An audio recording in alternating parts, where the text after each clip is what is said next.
Hey guys, so really quick, I'd like to go over what I would consider the most versatile tool or weapon you could use in a self-reliant situation to get a good amount of meat to survive off of. I really like this because you can use it out in the woods, you can shoot things out of trees on the ground, you can go fishing with it pretty much, you can secure food from the water with this and any kind of animal around it.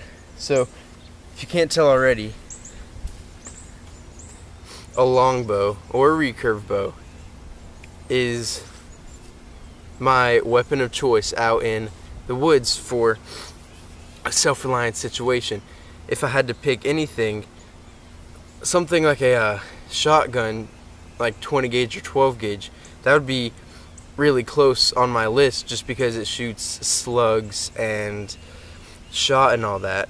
But what really sets me over the edge for this is that you can fish, you can like shoot fish with it, and fish are a readily available source if you're near water, and it's so quiet. So if you miss your first target and there was a couple around it, let's say a squirrel, there's 3 squirrels on the ground, you missed the first one, chances are they're gonna come right back after a minute because they didn't know what that arrow was and they didn't hear any gunshot, any sound like that.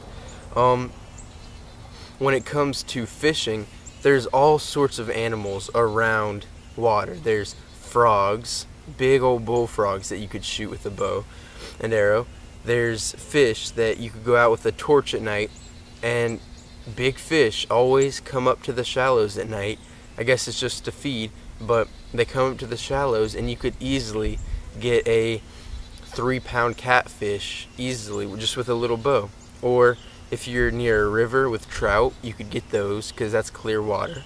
And I really like it because with guns you can refill your shot, so you have more and more opportunities to hunt and you don't have to worry about it, but there's all this material that you need to shoot. But with a bow, there's always sticks around you. So since I'm near water, there's a pond right behind me, I have river cane, and that's always around water.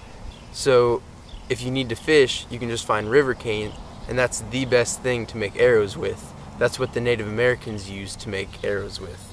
And with water, you don't need fletching. So I just have my nock right there, and I'm not shooting into the water, so I don't need any fletching. But if you did, you could improvise it with bark or any kind of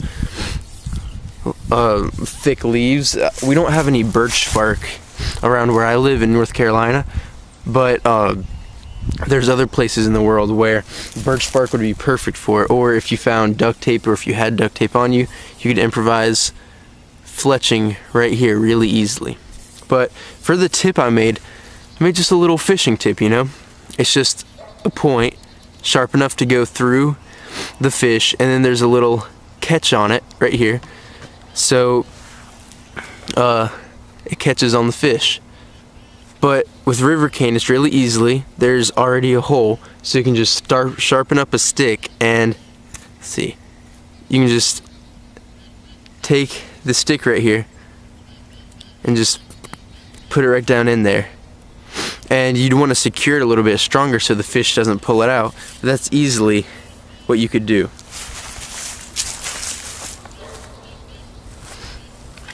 Now, I practice regularly with my bow because I love to go bow hunting.